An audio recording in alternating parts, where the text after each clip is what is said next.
नमस्कार दोस्तों, पौराणिक मान्यताओं के अनुसार महाशिवरात्रि के दिन ही माता पार्वती और भगवान शिव का विवाह हुआ था। ये कोई साधारण विवाह नहीं था। प्रेम, समर्पण और कठोर तप से संपन्न हुआ था माता पार्वती और भगवान शिव का विवाह। पुराणों के अनुसार माता पार्वती ने विवाह से पहले कठोर तपस्या के साथ ही एक परीक्षा का सामना भी किया था, जिसके बाद ही माता पार्वती भगवान शिव को पति रूप में पा पाई थी। तो चलिए आज सुनते हैं माता पार्वती और भगवान शिव की अनोखी प्रेम कथा। ये कहानी शुरू होती है माता पार्वती के पिछले जन्म से। दक्ष प्रजापति की पुत्री माता सती, जब राजा दक्ष ने बहुत बड़े यज्ञ का आयोजन किया और उसमें सभी देवताओं और राजाओं को बुलाया, तो माता सती भी उस यज्ञ में बिन बुलाए पहुंची। परंतु उनके पिता भगवान शिव से द्वेष करते थे, जिसके कारण पूरी भरी सभा में, जहां ब्रह्मा जी और विष्णु जी भी उपस्थित थे, माता सती के सामने उन्होंने भगवान शिव के लिए अपशब्द कहकर उनका अपमान किया, जिससे क्रोध में आकर माता सती ने उसी यज्ञ में जाकर अपने प्राण त्याग दिए। भगवान शिव अपनी पत्नी सती के वियोग में बहुत दुखी थे। उनका मन निरंतर देवी सती के बारे में सोचता रहता था और उन्हें याद कर हमेशा व्याकुल रहते थे। जिसके बाद भगवान शिव ने गृहस्थ धर्म को त्याग कर वे कुछ समय तक सभी लोकों में देवी सती को खोजते हुए घूमते रहे। जब उन्हें कहीं भी देवी सती नहीं मिली, तो वह वापस कैलाश पर्वत पर लौट गए और मन को एकाग्र करके समाधि में बैठ गए। वह बहुत लंबे समय तक समाधि में लीन रहे और असंख्य वर्ष बीत गए। यहाँ माता सती ने रानी मैनावती और राजा हिमवान के घर में पार्वती के रूप में जन्म लिया। माता पार्वती ने शिवजी को पाने के लिए कठोर तपस्या की। माता पार्वती भगवान शिव को मन ही मन अपना पति मान चुकी थी। वह दृढ़ संकल्पित थी कि विवाह करेंगी तो भोलेनाथ के साथ ही करेंगी। देवताओं ने भी माता पार्वती के विवाह का प्रस्ताव कामदेव के द्वारा भगवान शिव को भेजा, परंतु भोलेनाथ ने क्रोधित होकर कामदेव को अपने तीसरे नेत्र से भस्म कर दिया। लेकिन माता पार्वती ने सैकड़ों सालों तक कठोर तपस्या जारी रखी। माता का तप देखकर देवताओं ने शिवजी से उनकी मनोकामना पूरी करने की प्रार्थना करी, जिसके बाद शिवजी ने सप्त ऋषियों को पार्वती जी की परीक्षा लेने के लिए भेजा।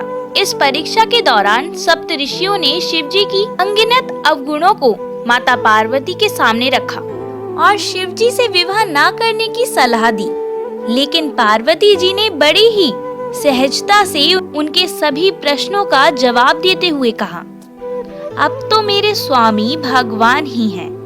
मैं अपनी तपस्या नहीं छोड़ सकती। मेरे जीवन का आधार अब यही है। भगवान शिवजी भी माता पार्वती के तप से प्रसन्न हुए और उन्हें दर्शन देकर कहा कि वह किसी राजकुमार से विवाह कर लें।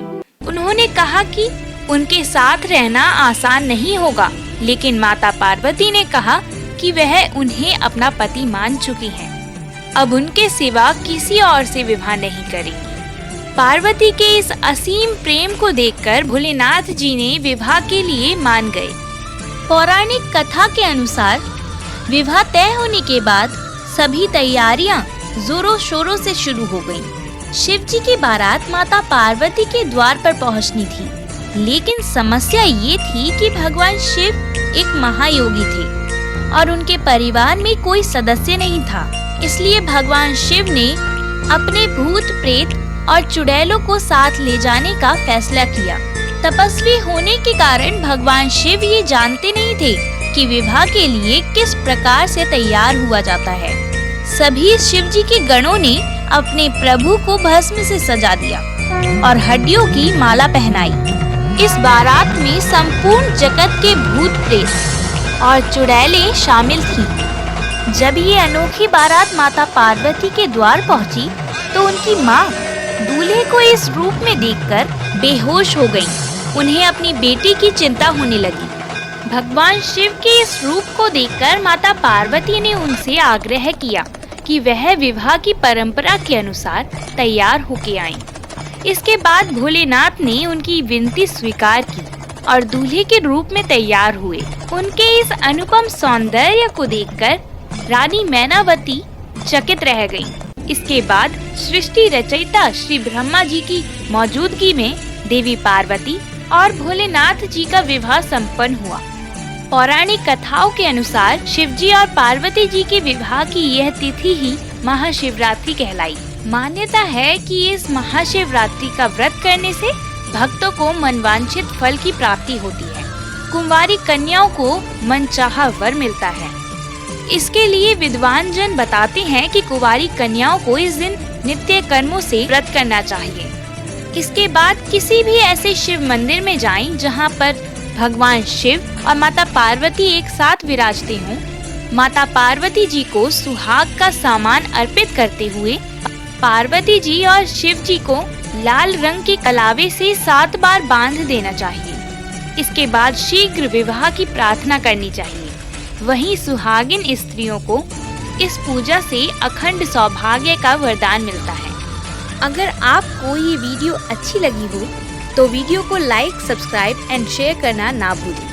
हर हर महादेव।